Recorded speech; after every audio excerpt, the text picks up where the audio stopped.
Hello students. In previous classes we have discussed about the Gay-Lussac law, ठीक है, and also discuss about the Dalton atomic theory and postulates of Dalton atomic theory. After that we had discussed about the limitation of Dalton atomic theory. Today we are going to discuss about the modern atomic theory. क्या चीज? Modern atomic theory, ठीक है। तो देखो modern atomic theory क्या कहता है। Modern atomic theory tells us that atom is no longer indivisible. Means atom जो है वो बहुत लंबे समय तक इंडिविजिबल नहीं हुआ। It can be composed of subatomic particle, that is electron, proton and neutron. Means atom can be also divided into three particles, that is known as electron, proton and neutron. You all have studied in class 10th that an atom has a nucleus in it. After that electron revolves around the nucleus. और nucleus ये क्या है? Nucleus, ठीक है। और nucleus में क्या होता है? Proton and neutron. और इलेक्ट्रॉन क्या करता है? मूव करता रहता है इसके चारों ओर। तो ये टोटल किसका स्ट्रक्चर है? एटम का। Means atom can be divided into three subatomic particle, that is known as electron, proton and neutron. This concept is given by the modern atomic theory. Second, all atoms of an element may not be similar. Atom जो होते हैं वो similar नहीं हो सकते। जैसे chlorine की अगर हम बात करें तो क्लोरीन 35 भी होता है, क्लोरीन 37 भी होता है। और ये क्या है? इसका क्लोरीन का क्या है? मास है। मीन्स Cl हम क्या लिखते हैं? 1735 भी लिखते हैं और Cl 1737 भी लिखते हैं, ठीक है। मीन्स ये सिमिलर नहीं भी हो सकते हैं, सिमिलर भी हो सकते हैं और सिमिलर ना भी हो सकते हैं। Chlorine has 2 atomic mass, is that 35 and 37। Atom of different elements may have some same atomic mass। कुछ अलग अलग एलिमेंट के भी मास क्या हो सकते हैं? सेम हो सकते हैं। जैसे अगर हम देखें कैल्शियम का atomic mass 40, atomic mass of calcium is 40 and again atomic mass of argon is also 40। जबकि ये दोनों क्या हैं? अलग हैं। कैल्शियम क्या है? मेटल है। जबकि आप आर्गन की बात करते हो, आर्गन क्या है? बताओ, आर्गन क्या है? नोबल गैस में आ जाता है बेटा, ठीक है। अब ये कि इसका भी एटॉमिक मास कितना होता है? 40। तो ये बात आपको ध्यान होना चाहिए कि atom of different elements may have same atomic mass, may have same atomic mass. Atom may not always combine in simple whole number ratio. ये जरूरी नहीं है कि एटम हमेशा सिंपल होल नंबर रेशियो में ही होंगे, ये जरूरी नहीं है। जैसे सुक्रोज की अगर मैं बात करूं, C12, H22, O11, यहाँ आप देखोगे कि 12, 22 एंड 11 ये तीनों आपस में सिंपल होल नंबर रेशियो में आप नहीं कह सकते हो। क्यों? यहाँ पर आएगा, अगर डिवाइड करते हो तो यहाँ आएगा 6, यहाँ आएगा 11 और यहाँ क्या करोगे फिर? 11 तो कटेगा नहीं 2 से। समझ रहे हो आप? मीन्स ये एक फिक्स रेशियो में नहीं आ सकते, कोई ज़रूरी नहीं है। Atom may not always combine in simple whole number, इस सिंपल होल नंबर में नहीं भी हो सकते हैं। Atom is no longer indestructible, okay.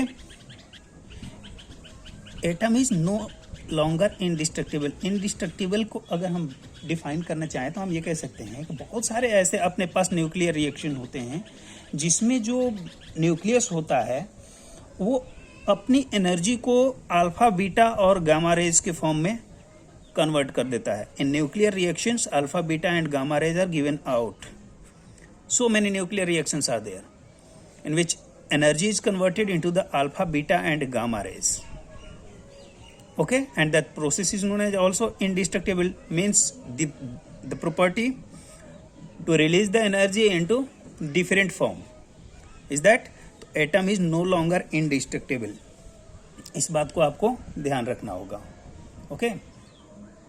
देखो एक और अपने पास कंसेप्ट है, that is known as Avogadro hypothesis, hypothesis. Avogadro hypothesis क्या कहता है, ये आप लोग पढ़े होगे, नहीं पढ़े होगे तब भी समझ लो कि under similar condition, under similar condition of temperature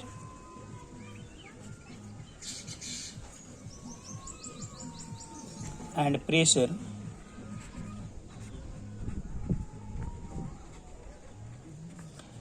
equal volume of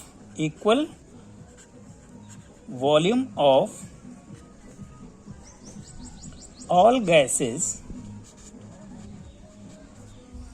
contain equal number of molecule, equal number of molecule। ठीक है, under similar condition of temperature and pressure equal volume of all gases contain equal number of molecule.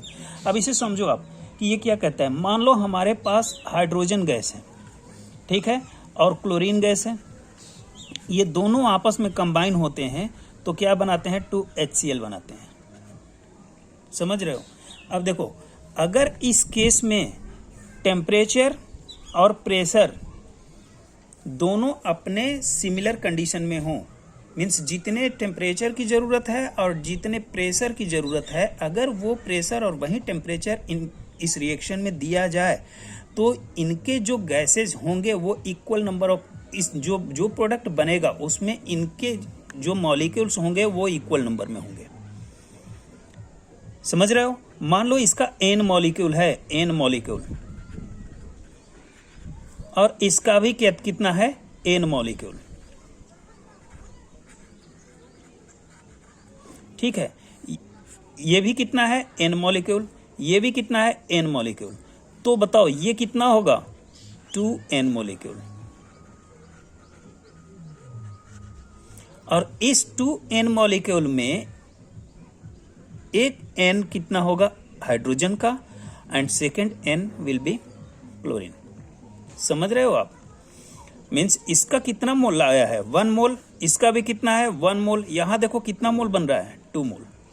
और ये जो 2 मोल बन रहा है ये तो हो गया इसका मास, लेकिन ये क्या कहता है कि under similar condition of temperature and pressure equal volume of all gases, इनका जो वॉल्यूम हमने लिया है किसी भी गैस का, contain equal number of molecules, इनके अंदर जो मॉलिक्यूल्स होंगे वो कितना होंगे, सेम होंगे। अब देखो यहां से एक कंसेप्ट आपके पास आता है कि एटम के बारे में हम ये जानते हैं, atom is the smallest particle, ये तो आप जानते हो, डाल्टन ने भी बताया था कि atom is the smallest particle.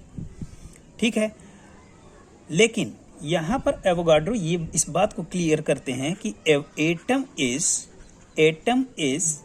The smallest particle of an element which may or may not, इसे आपको ध्यान में रखना होगा, may or may not have independent existence,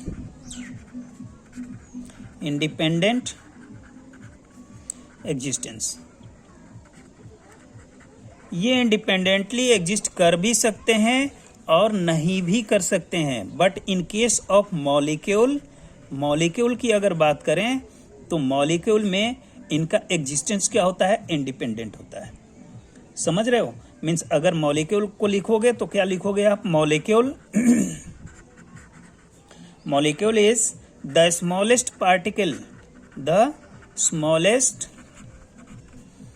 particle, ये भी स्मॉलेस्ट पार्टिकल है, याद रखिएगा, ऑफ एन एलिमेंट, यहां तक दोनों में सेम है, of an element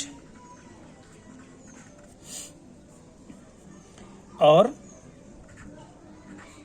any substance which can exist independently.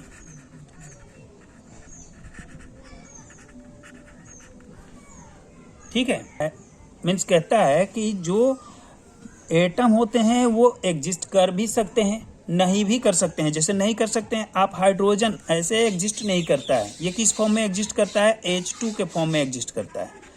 ठीक है, एग्जिस्ट करता है किसके फॉर्म में? H2 के फॉर्म में। और ये H2 क्या है? मॉलिक्यूल है। जब भी आपसे अब डेफिनेशन पूछा जाएगा एटम और मॉलिक्यूल की, तो आप यही डेफिनेशन बताओगे कि atom and molecule both are the smallest particle of any substance, but atom may or may not have independent existence, whereas molecule can exist independently। समझ रहे हो आप? जैसे ऑक्सीजन की बात करो, सिंगल ओ आप नहीं लिखते हो, क्या लिखते हो? O2 लिखते हो, और O2 क्या है? मॉलिक्यूल है। समझ रहे हो? अब देखो इनका सिंगल एग्जिस्टेंस कैसे हो सकता है भाई? ये कहता है ना कि मे और मे नॉट हैव इंडिपेंडेंट। अगर मान लो हमें 1 मोल ऑफ हाइड्रोजन क्लोराइड बनाना है, हमें हाइड्रोजन क्लोराइड बनाना है 1 मोल बनाना है, तो बताओ ये किससे प्रोड्यूस हो सकता है? एक तो H से प्रोड्यूस हो सकता है और एक एक Cl से प्रोड्यूस हो सकता है। किससे प्रोड्यूस हो सकता है? एक H और एक Cl से। जबकि हाइड्रोजन तो सिंगल एग्जिस्ट नहीं करता है, क्लोरीन भी सिंगल एग्जिस्ट नहीं करता है। तब हम क्या करते हैं? यहाँ पर लगाते हैं 1/2 और यहाँ लिखते हैं H2। यहाँ भी लिखेंगे 1/2, यहाँ लिखेंगे Cl2। अब बताओ, हाफ मॉलिक्यूल ऑफ हाइड्रोजन का मतलब क्या हुआ? Single H। जबकि ये सिंगल फॉर्म में एग्जिस्ट नहीं करता। हम इस मॉलिक्यूल को हाफ कर दिए और वहां से हम रिएक्शन कराएंगे तो अपना 1 mole of hydrogen chloride gas produce हो जाएगा। समझ रहे हो? मीन्स एटम जो होता है वो एग्जिस्ट कर भी सकता है, नहीं भी कर सकता है, लेकिन मॉलिक्यूल हमेशा इंडिपेंडेंटली एग्जिस्ट करेगा। जैसे ऑक्सीजन को अगर हमें बात करना है, वाटर बनाना है, H2O का 1 मॉलिक्यूल बनाना है, H2O को प्रोड्यूस करना है, 2H2 plus O2 gives 2H2O। अगर बात करें कि हमें सिंगल की जरूरत है तो हमने लिखा H2 प्लस हाफ O2।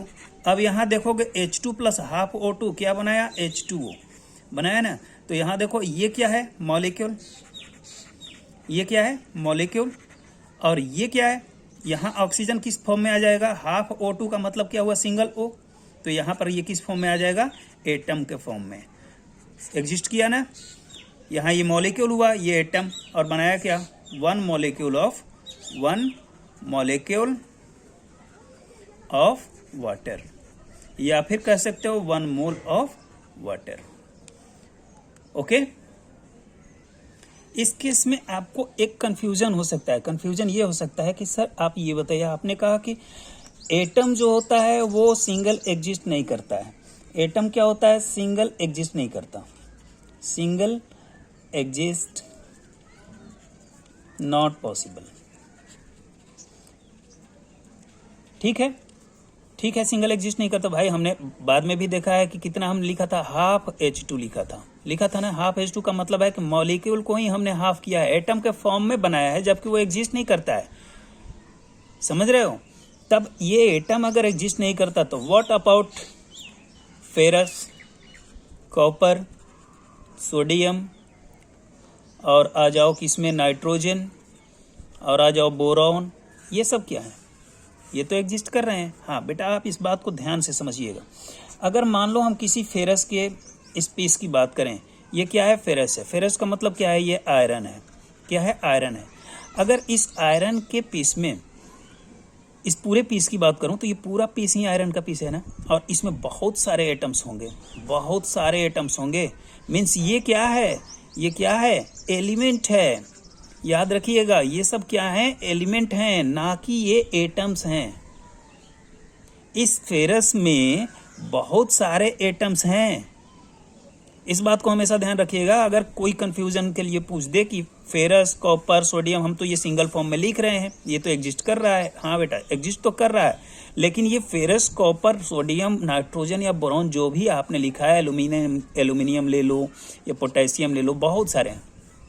तो ये सब क्या हैं? एलिमेंट्स हैं। क्या है? एलिमेंट्स हैं, not the atom. Of element का सबसे स्मॉलेस्ट पार्टिकल जो होगा हम उसको एटम कहते हैं। मीन्स केमिस्ट्री वहां बात कर रही है जहां पर हमें अरे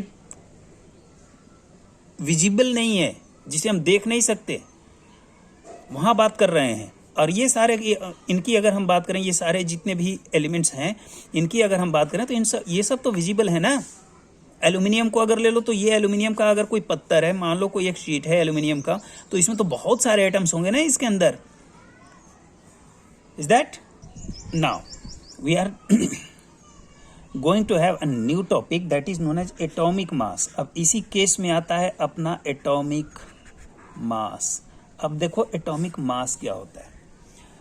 तो सिंपल एटॉमिक मास का थोड़ा सा आप एक कंसेप्ट जानोगे, बहुत इजीली समझ में आएगा।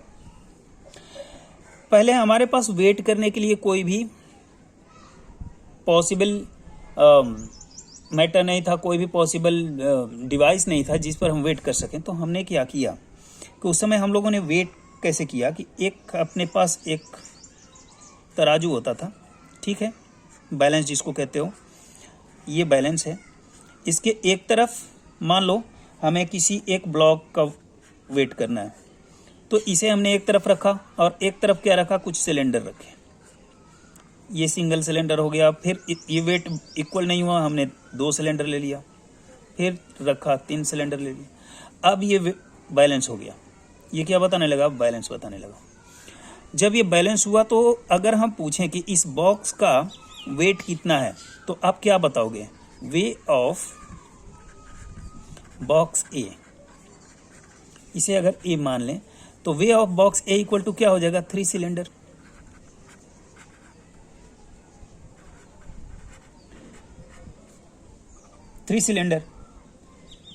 तो यहां एक क्वेश्चन आता है कि ये जो 3 सिलेंडर हुआ वो इस पूरे बॉक्स का वे हुआ, समझ रहे?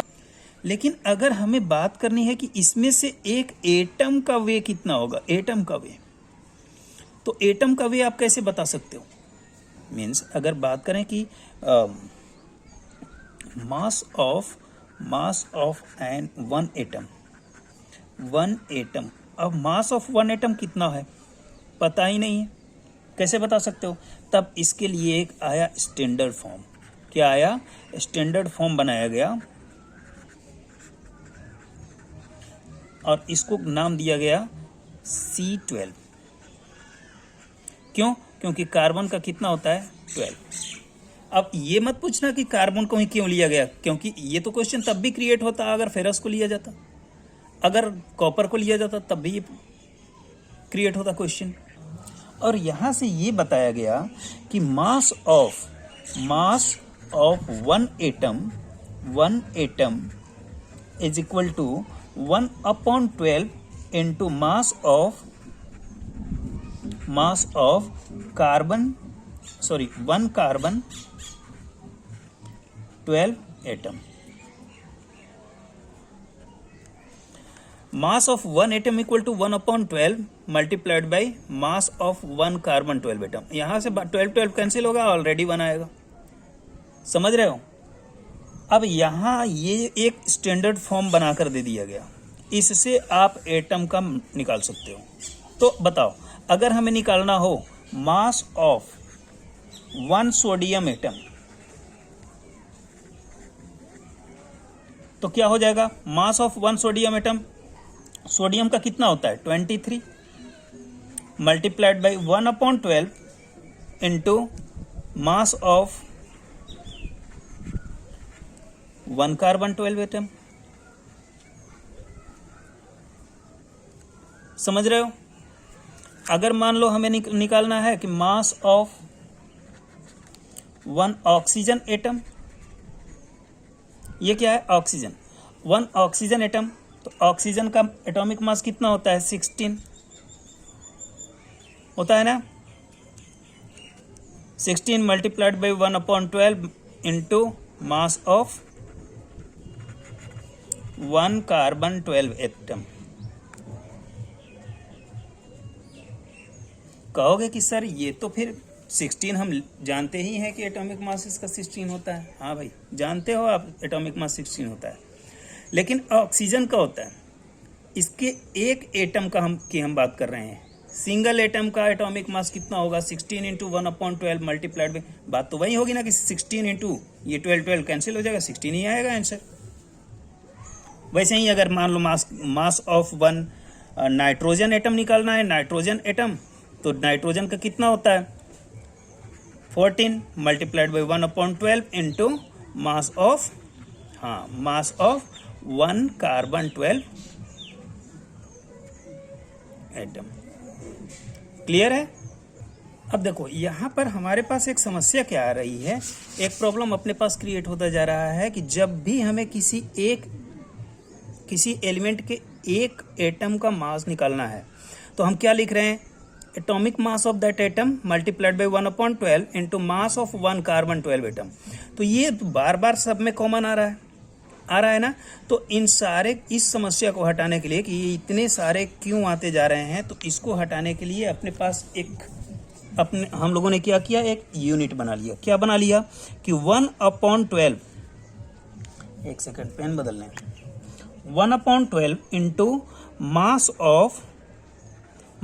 Of one carbon atom, one carbon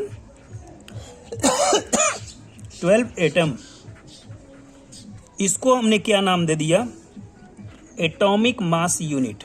क्या कह दिया? Atomic mass unit. ठीक है, और इस एटॉमिक मास यूनिट को हमने बहुत प्यार से बता दिया क्या? AMU। ठीक है, और ये जो AMU आया, अब बताओ अगर हमें लिखना हो कि one mass of one nitrogen atom, तो मैं क्या लिख सकता हूं? 14 AMU लिख सकता हूं, क्योंकि इसके बदले में क्या आ गया? AMU। ये जो अपना आया 1/12 into mass of one carbon 12 atom, तो इसके बदले में हम क्या यूज करना शुरू कर दिए? AMU।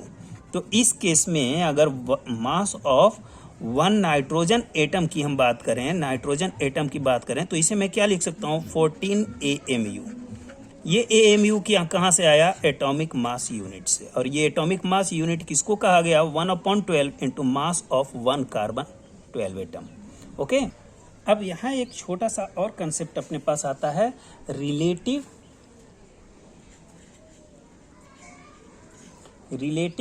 Atomic mass. क्या चीज? रिलेटिव एटॉमिक मास। ठीक है, तो देखो रिलेटिव एटॉमिक मास क्या होता है कि अभी हम लोगों ने देखा कि atomic mass is related to carbon 12 atom. Carbon 12 atom से रिलेटेड है, और carbon 12 atom is considered as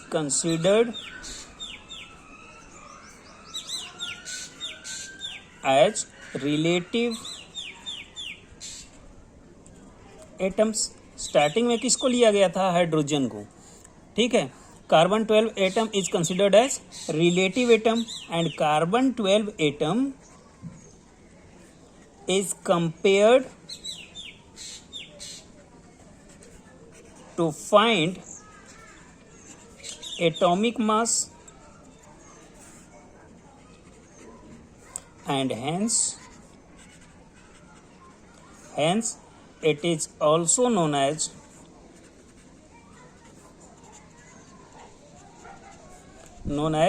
relative atomic mass। ठीक है, इसको क्या कहा गया? Relative atomic mass. तो बताओ relative atomic mass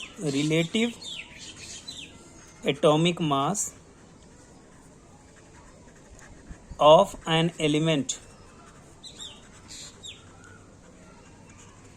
is equal to क्या हो जाएगा? Mass of one atom of an element upon 1/12 multiplied by mass of 1 atom of carbon 12 atom. Okay इसी केस में एक और बात आती है, एवरेज एटॉमिक मास, या आप इसी को कहते हो एवरेज रिलेटिव मास। ठीक है, तो ये एवरेज एटॉमिक मास या एवरेज रिलेटिव मास क्या है, पहले हम इसका डेफिनेशन लिख लेते हैं, फिर हम इसको समझते हैं। ओके, तो इसका डेफिनेशन क्या है कि द एवरेज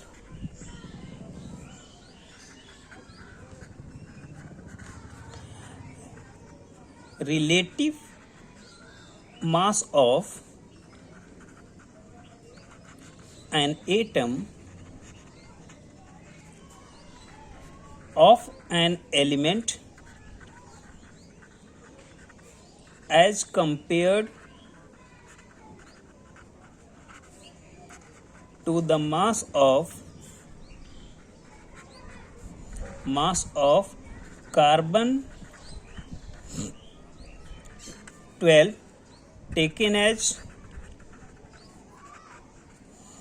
12 unit और AMU, 12 U और AMU, ये U है, ये AMU है, यूनिट या फिर atomic mass unit.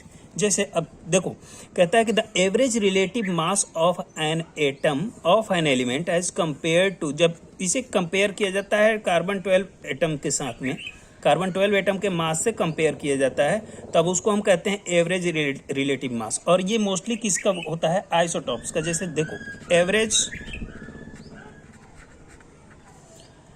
Atomic mass of chlorine,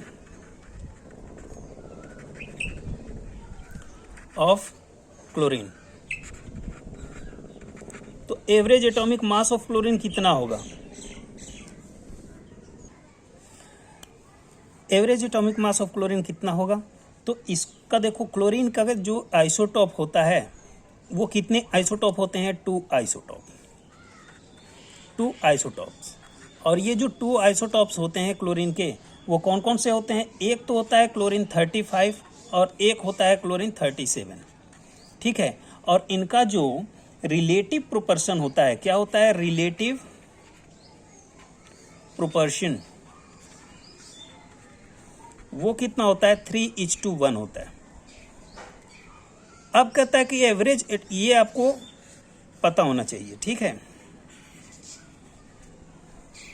और कहता है कि average atomic mass of chlorine कितना होगा, तो 3:1 है रिलेटिव प्रोपोर्शन, क्या हो जाएगा 35 multiplied by 3 plus 37 multiplied by 1 upon 3 + 1।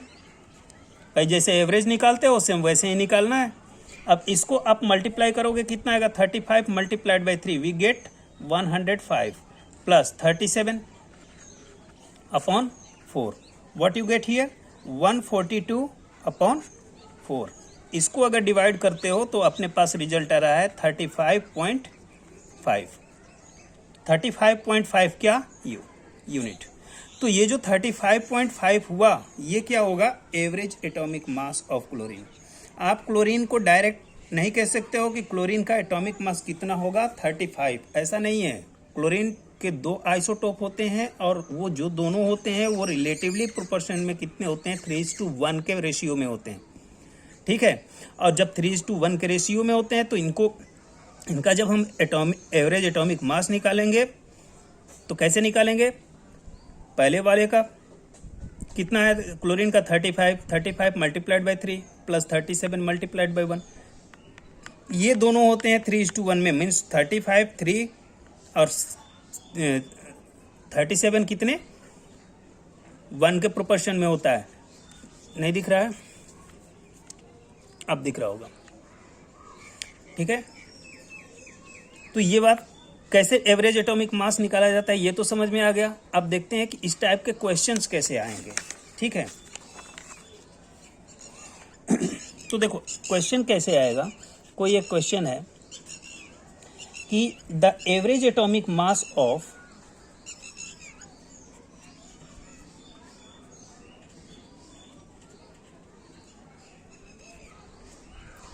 mass of copper is 63.5. It exists as two isotopes.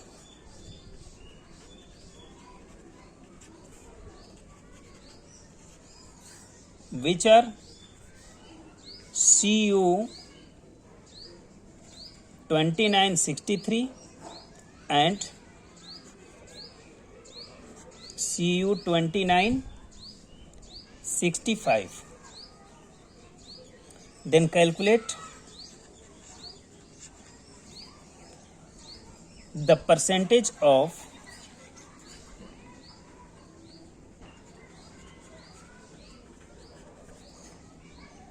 each isotope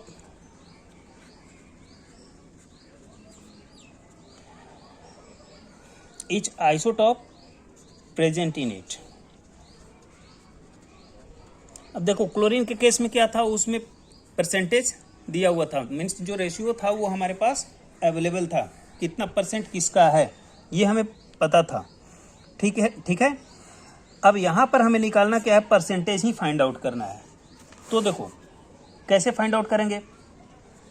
मान लो कि Cu 2963 का जो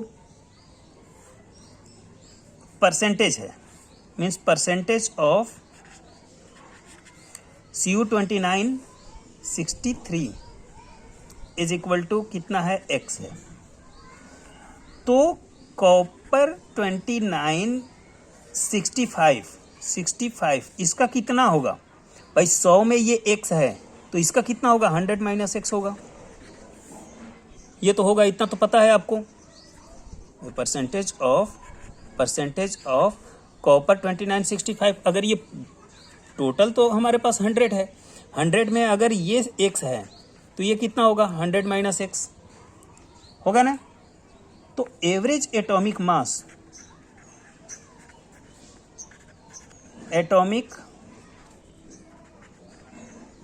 मास ऑफ कॉपर कितना हो जाएगा, 63 multiplied by x plus 65 multiplied by क्या, 100 माइनस x अपॉन 100 होगा ना।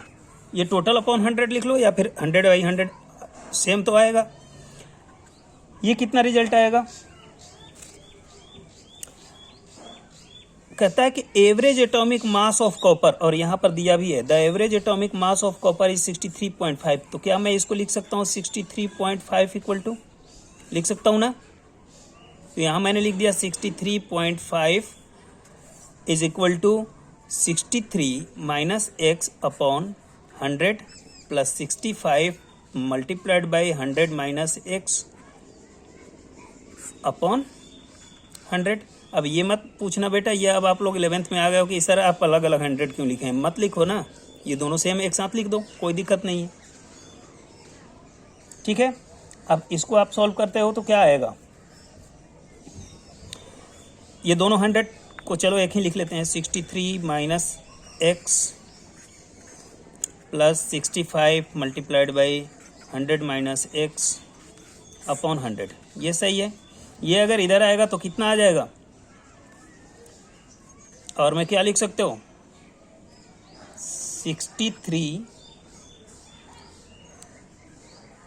Minus x plus 65 multiplied by 100 minus x is equal to 6350 लिख सकते हो।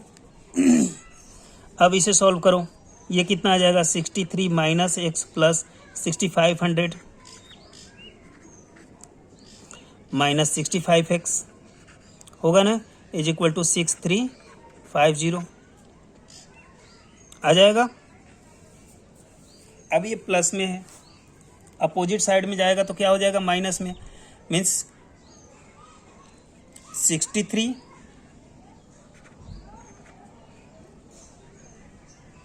यहाँ कुछ गड़बड़ हो रहा है, ये मल्टीप्लाई में है ना, ये भी मल्टीप्लाई में ये भी मल्टीप्लाई में, ये भी मल्टीप्लाई में, और ये भी मल्टीप्लाई में, mean 63x minus 65x is equal to 6350 minus 6500।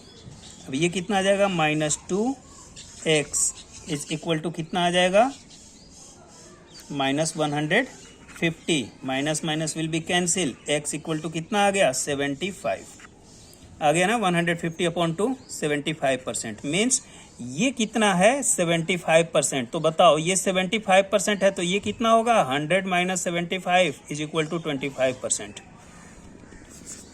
समझ रहे हो? तो इनका परसेंटेज कैसे निकालना है और किस तरह के क्वेश्चंस आएंगे, ये आपका सॉल्यूशन होगा। Okay, thank you.